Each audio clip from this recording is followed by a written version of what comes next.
How you doing, YouTube? Massive Beer Reviews. Back with yet another review. A little bit of, Berliner Weiss, I assume, time in a form of Interboro Spirits and Ales. It's their Lemon Lime Cherry Sour. Can't get enough. This comes courtesy of my boy, Kyle. He sent this off a couple days ago.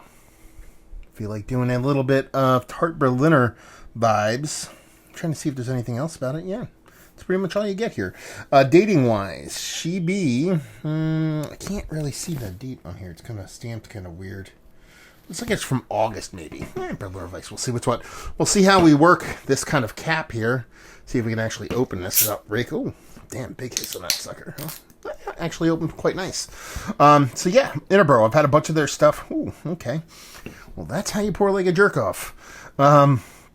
I assume with the hiss and everything, there's a bunch of pressure in this one. So let's just throw that off to the side and we'll do a little conversate. And hopefully that head will kind of knock down a bit. But I've done a bunch of Interboro stuff. Head brewer from Carton. Jesse from Interboro does some pretty fun stuff when it comes to not just beer, but spirits, as they allude to in their name. But I don't think I've had anything kind of tart or sour from these guys. So we'll have to see what's what. As far as the label goes, it's all right. It's cool. I like the color pattern. It kind of reminds me of 7-Up. With a little bit of cherry in it. Hence the lemon lime with cherry. I believe that's the vibe they're going for, so I can get down with that label. Nothing too crazy. The only thing that probably irks me when it comes to Interboro stuff, and this is just me, is that they're quite expensive. We actually get a lot of their stuff distro-wise out by where I live in New Jersey. But something like this, you're talking about, what is it, 6%? Yeah, 6%. Kind of Kttle sour. This would probably go for like 18 to 20 bucks off a shelf here. It's kind of pricey. I don't begrudge them. I mean, they're in Brooklyn. It's kind of pricey to just produce anything out in that area, so it is what it is. But when we give it a pour, what we're left with is about almost 3 fingers of strawberry quick kind of head to it. Infinite creaminess now that it's kind of settled on top of each other. It just looks super pillowy, super welcoming. And what beer is in there comes off very much like kind of like a cherry, mashed cherry kind of fruit, kind of pulpy, kind of drinkiness. So it has that kind of soft, pinkish, reddish hues. This kind of strawberry quick head. Let's see if we can get a nose. I mean, it's more Kttle sour and I was going to say more Kttle sour and fresh cherry fleshiness, but there is a subtle kind of lemon lime thing there, but it comes off more like lemon lime soda as opposed to actual lemon lime.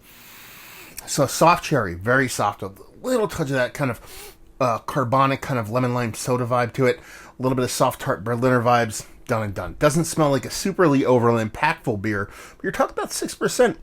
It's not, a little bit, I guess you would say, higher than what you'd expect from a lot of base Berliners. Just dive in.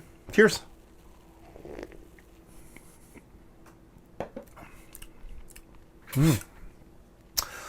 That's fucking cherry 7-Up, that is, in beer form, which is the cool trick. You're definitely getting all the parts of fruit in here. You're getting a soft lemon lime vibe, and it still comes off like a soda for me. So even though it is lemon lime, very much like a 7-Up soda kind of vibe, more like a ghetto 7-Up, like a where I grew up, like Crystal Club, with like an A1 kind of lemon lime kind of soda, like something like that with a soft little cherry vibe to it. There was this Wegmans. We all have Wegmans. They actually just opened a Wegmans in Brooklyn. But they make this kind of, I think it's, what is it? They make a lemon lime soda. I forget what it's called. But then they do, like, I think a cranberry version of it or something like that, or a cherried version of it. And this is what that's reminding me of. In a beer sense, because this is totally beer. It's not just like soda. It's not like an alcopop thing.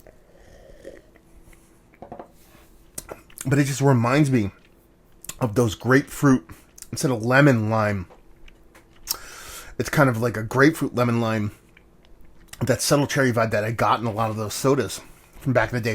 Like I said, we had Crystal Club, we had a soda called 50-50 from them.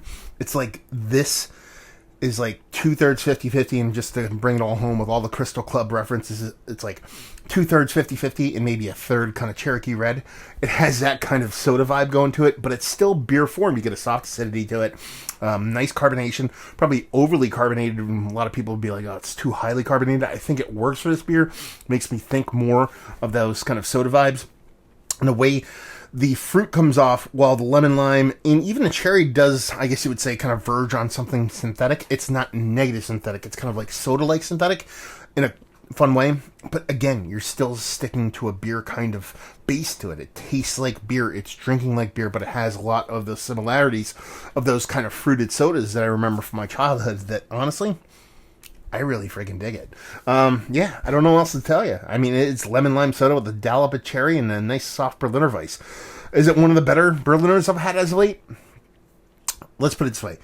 I don't think it's one of the more showy or wow Berliners I've had, but as far as just a Berliner that I would drink like 5 of in a row, this is probably number one. A lot of these Berliners, the old school, like, old school ones I can drink quite a bit of, but the new school ones, the pastry Berliners, they're Florida Weisses, those can get a little bit too much for me sometimes. And I can just only, a can, maybe even half a can, kind of does me proper. I could see throwing back a 6-pack of this, a 4-pack of this at a barbecue or some bullshit like that. Super easy. So that in of itself makes it awesome. Value and availability, like I said, Interboro does get distro, but they tend to be a little pricey, so take that for what it's worth and leave you with, if you like what will you like this beer, if you like Crystal Club 50-50 soda and Cherokee Red and you want 2/3 Crystal Club 50-50 and you want 1/3 Cherokee Red, if you like that kind of 7-Up cherry thing going on, but you still want it to be more of a beer, there you go. Reviewing the books. Hopefully you guys enjoyed it. Down there if you want to talk about it. Massive Beers if you want to check me out on the social media stuff. Beer Massive if you want to check me out doing the whole podcasting thing. And hopefully you guys enjoyed the review. Hopefully enjoying a nice little soda Berliner right now. And hope to see you next time. Cheers.